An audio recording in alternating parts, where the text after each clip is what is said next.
On This is the CHL, hanging out with 2014 MasterCard Memorial Cup host team, the Quebec Remparts, checking in with CHL alum on the Tampa Bay Lightning, and a CIS goalie playing for a cause.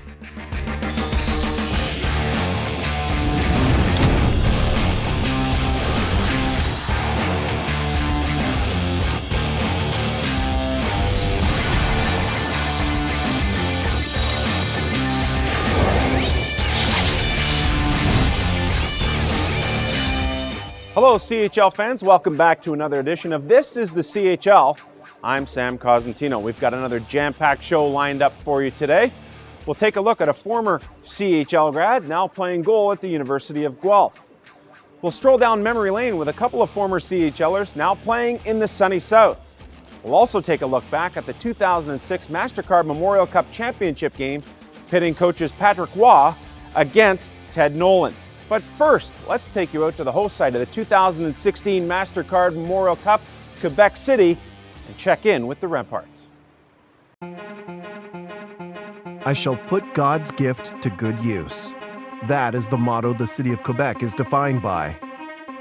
Over 400 years ago, Samuel de Champlain's ship sailed up the St. Lawrence River and founded what has become one of North America's most beautiful cities.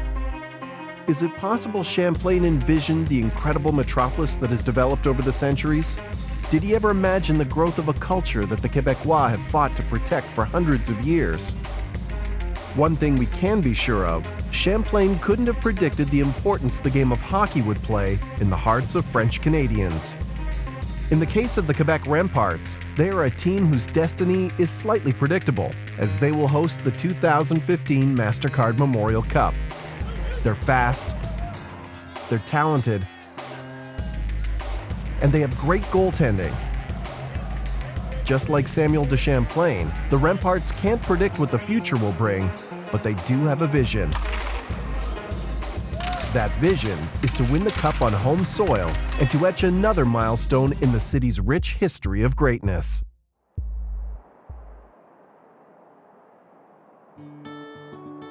Nearly 95% of Quebec City residents speak French only. The billets for Ryan Graves and Dmytro Timashov speak some English, but neither hockey player is from La Belle Province. I was in PEI, it's an English environment, and then I went to Val d'Or, which is an extremely French environment. And then coming here is kind of like an in-between. I mean, the city's very bilingual. When I first got traded here, they told me I was going to live with a guy from Sweden, and I mean, you don't really know what to expect with someone from a different country, and it's nice to have someone to drive with all the time, because I mean, with traffic sometimes you're over half an hour getting to the rink. Here we are French. We talk in French most of the time, but when the guys are here, we have a rule to only speak English. And that's perfect because the kids go at the English school, so they can talk together, and that's really good. Of course, my biggest dream is to play in NHL, and it's a lot of work to do, and you have to work every day and every night on the game. You have to improve what you're good at, and I miss home really much, of course, and my mom and my family. The Swedish food, I miss it really much, but just work every day, do your best. After breakfast, it's time to hit the road for morning skate before tonight's game versus the Moncton Wildcats.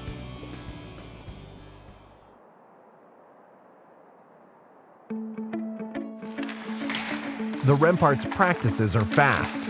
There's a lot of talent on this team. Perhaps the most recognized figure is Anthony Duclair.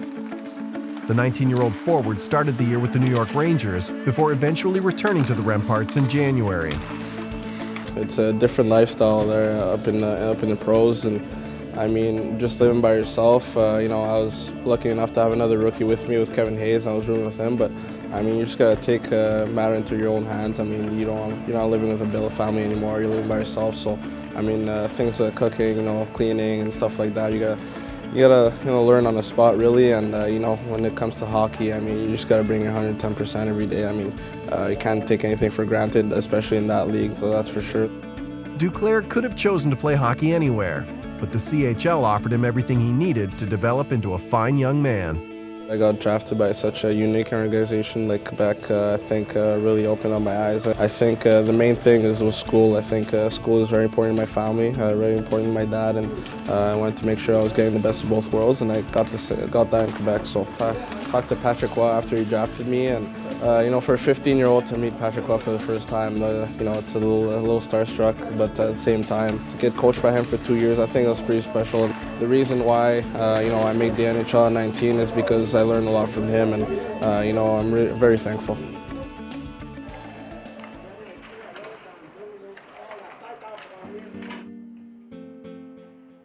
Erne is a 19-year-old forward hailing from Connecticut. After weekend morning skates, he and some of his teammates like to go out for breakfast together. Well, I played in the USHL when I was 15, and you know, from there it's all promotion to go to college and whatnot. I hadn't really thought about going to the CHL at all, and then I got a call from Patrick Roy, and he wanted me to come up to Canada and check it out, and so I did. I think he did most of the talking for the most part, but at the same time it was pretty surreal, pretty crazy, but you know, he's a pretty persuasive guy. There were lots of reasons for the American to choose the CHL over NCAA hockey. I think the most thing that went into the decision was that, you know, here you play 68 games plus playoffs. In college you play only 30, and you know, I got a chance to go up at 16 rather than go to college at 18 or 19. So, I mean, I think you know, for the most part it was just I wanted to play more hockey. A mid-season trade with the Halifax Moosehead brought Zach Fucale to Quebec, and with him came a MasterCard Memorial Cup ring, a World Junior gold medal, and a level of professionalism that speaks volumes about his understanding of the game. It's been an awesome ride, you know, this whole time. I mean, I was really happy and lucky to be on some awesome teams in the past in Halifax, and you know, I played with some great players and was very well coached and all that. So, I mean, I was really privileged to be playing on awesome teams, and you know, every year we go to training camp and we work for 68 games and come to practice every day, and that's to win the playoffs. And there's no better feeling to play 4 rounds of hockey as a team, and guys in the NHL, guys in junior will tell you how special and how awesome playoffs are. And you know, that's really the goal right now. I'm pretty sure, yeah, there's the Memorial Cup here and it's going to happen. However, there's the playoffs, and that's what we're playing for, and that's the big challenge, and I think that'll help us prepare for that big tournament in the end. But for me, I'm not really worried about it. I really want to play those playoffs all the way through, and you know, it's happened once, and I have to say that it was an awesome ride, and I really want to accomplish that once again. I mean, as a team here, it could be really, really special to win those playoffs. So that's what we're playing for. With the arrival of the Moncton Wildcats, game time is right around the corner.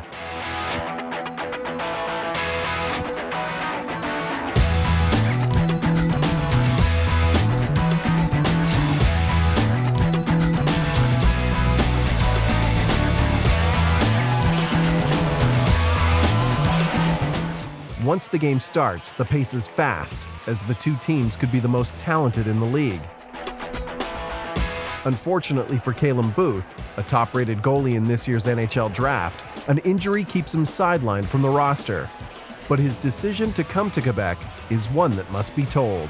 Patrick asked for a meeting, and I said, the chance to meet Patrick, well, why not go have a meeting? And walked into the restaurant with my family, and he was sitting there with somebody else, and he came up and introduced ourselves, and he said, "Hi, I'm Patrick," which was something really special, just getting the opportunity to meet him, and then said, what are your plans for next year? Like, if you came to Quebec, what are your plans? And I said, I want to come and have fun and play some hockey and do well and help the team win.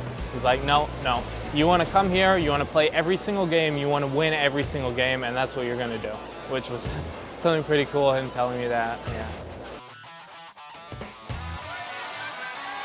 The Wildcats go on to win this game 3-2. The Remparts are guaranteed a spot in this year's MasterCard Memorial Cup, but they still want to win the Quebec Major Junior Hockey League title. The Remparts are fast, they're skilled, and they have the most experienced goalie in the CHL. It appears as though they will be putting all of God's gifts to good use.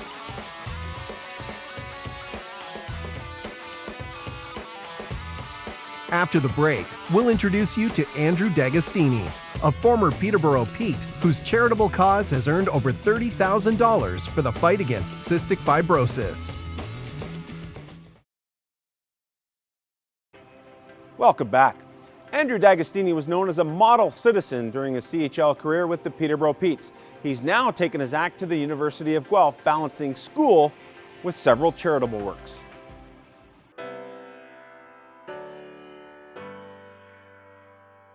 The Canadian Hockey League is about more than just developing hockey players. It's about developing good young men who will contribute back to the community after their hockey goals are achieved. Andrew D'Agostini is a CHL graduate who played 5 seasons with the Ontario Hockey League's Peterborough Petes.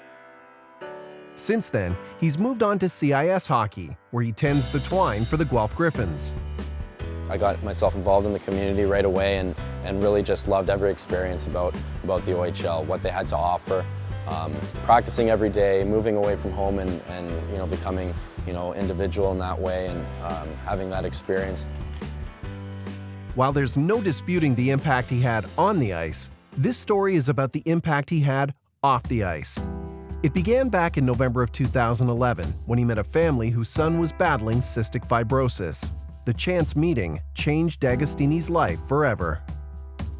Anthony's mom, Tracy, came to our dressing room to tell us about a cystic fibrosis night that we were having for the charity and to raise awareness. And the story really hit home for a lot of us, telling us what Anthony went through as a young boy and how it affected him in so many ways, whether it was missing school for months at a time or traveling to sick kids when he should be home playing with Lego or playing video games. He was too shy to come out and meet us, but he wanted to meet some of the familiar names he remembered from hearing on the radio, and I was one of them. So I went out and introduced myself to him, and I felt a connection to him and to his mom and just a warm feeling that this was the right cause to get involved with. D'Agostini started a fundraising campaign which saw the team and local businesses donate $1 per save made. Raising money for cystic fibrosis turned into an ongoing cause for the 21-year-old, as this year he continued the campaign with the University of Guelph. Overall, it has totaled close to $30,000. I'd love to, sooner than later, find a cure for cystic fibrosis, and I'm going to help do that in any way possible. The encouraging thing about it is it's come a long way. The funds, the money raised, they've come up with a pill that's almost as good as a cure for a specific genetic type of CF. Not Anthony's type, but that means that it's right around the corner. So D'Agostini's commitment to the cause and positive attitude around the team comes as no surprise for Gryphons coach Sean Camp. He's a great role model for kids in our community because he's the whole package. Really good student, hard worker, personality plus, and he's inclusive with all of his teammates. He never excludes anybody from getting involved. The fact that the CHL offers the opportunity for guys to go to school, have their schooling paid for while they're here, is incredible. We're so appreciative of that because it allows them to get their degree, and for some of them who want to play pro when they're done, they get their degree first, and they can use their degree as an insurance policy at the end of their career. And it's a wonderful opportunity for all of them to get a university education, enjoy the university experience, the time that they have at school, and also to study something that they really develop a passion for, that'll carry them the rest of their life. Andrew D'Agostini is the perfect example of the Canadian Hockey League's commitment to developing young leaders for tomorrow while giving back to the community today.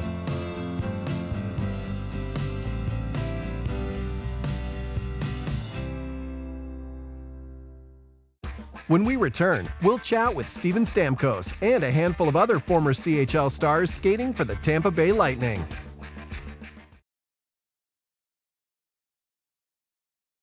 Ask any CHL player what their dream would be, and of course they would tell you to play in the National Hockey League. But what would it be like to play for the Tampa Bay Lightning? These 4 CHL grads tell us all about it. The American League, here comes Steven Stamkos. Tampa Bay Lightning forward Steven Stamkos didn't evolve into an NHL superstar overnight.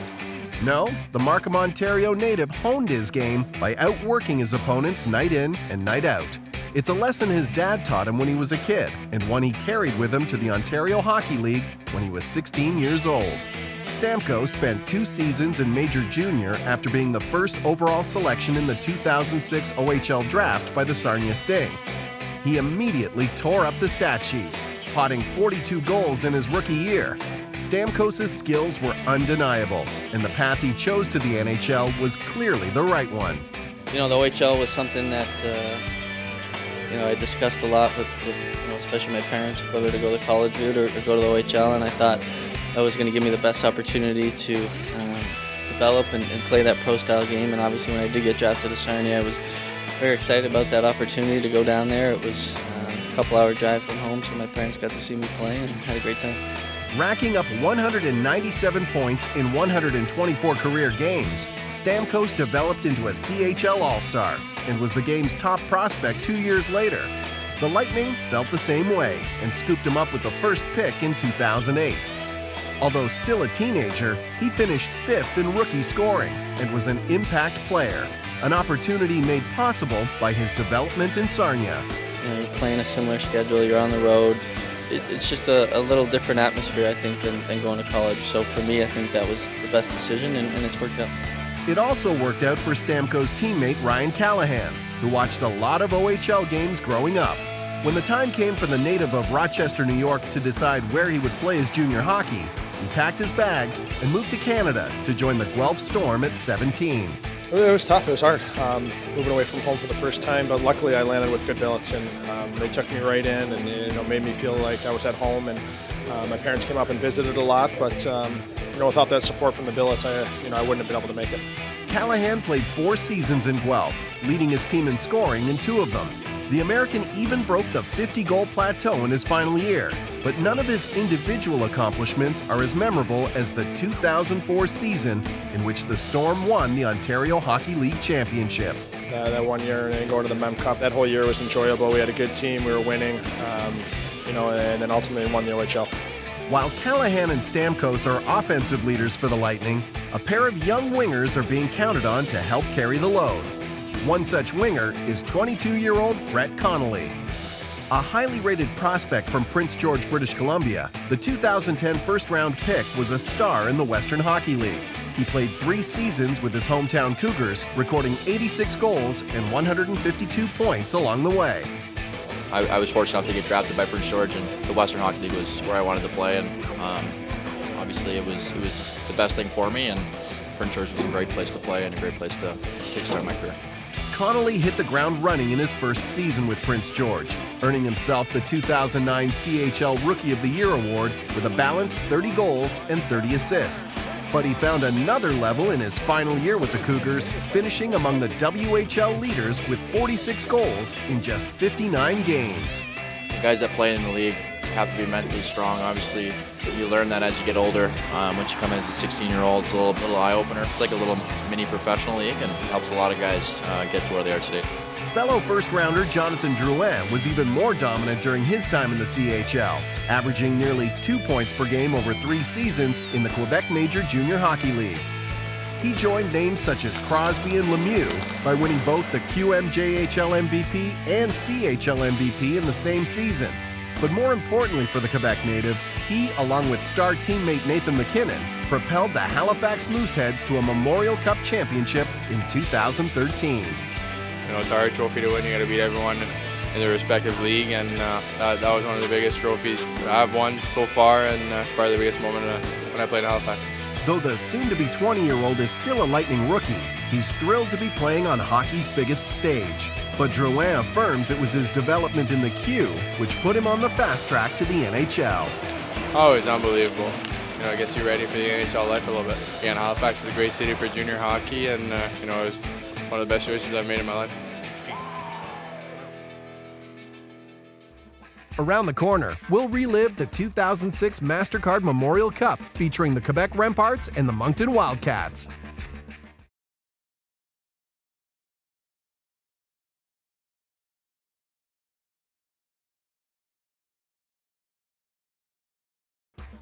The big storyline surrounding the 2006 MasterCard Memorial Cup were the coaches involved. You had the legendary Dick Todd coaching the Peterborough Petes, Don Hay with the Vancouver Giants, Ted Nolan with the Moncton Wildcats, and in his rookie year, Patrick Waugh with the Quebec Remparts. As it came down to the championship game, the Moncton Wildcats had won the President's Cup, but were they going to be able to get by Patrick Waugh and the Remparts in the MasterCard Memorial Cup championship game? The Moncton Wildcats, the third straight host team to reach the Memorial Cup final. Bartulis, the third round selection of the Philadelphia Flyers, turned it over. Radulov backhander, he scores! Alexander Radulov's second point of the day. Radulov winds it up. Radulov into the zone. Played it in front, off a skate and in. His third point of the day, second goal, and now it's 3-0. Radulov in transition. Radulov can't beat the combination of McDonald and Bourdon that time. Marchand the other way, just onside at the line. Marchand in front, Goulet the tip. Desjardins stopped that too. They go end to end. Joey Ryan, Radulov has a man open, found him. They score! Angelo Esposito's first of the tournament, and it's 4-0 Rempart. Peter Brad Marchand has been the best player in this tournament for the Moncton Wildcats, and it's an ironic situation because he already knows that next year he will not be with the Wildcats. Part of the deal to bring Luc Bourdon over from Val-d'Or, that's where he will play next year. See if they get some more traffic than they did late in the period with the same two-man advantage. Definitely needed. Here's Pino. Yandel returns the fever, a blast. It's wide side of the net. Desjardins had lost his balance for a second. The pass off Vlasic. How impressive has number 44 been? Yandel, he scores!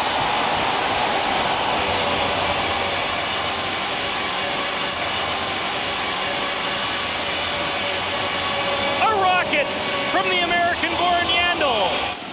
Led by a rookie coach named Waugh, the Rempart rain on the Moncton Wildcats parade and win the MasterCard Memorial Cup.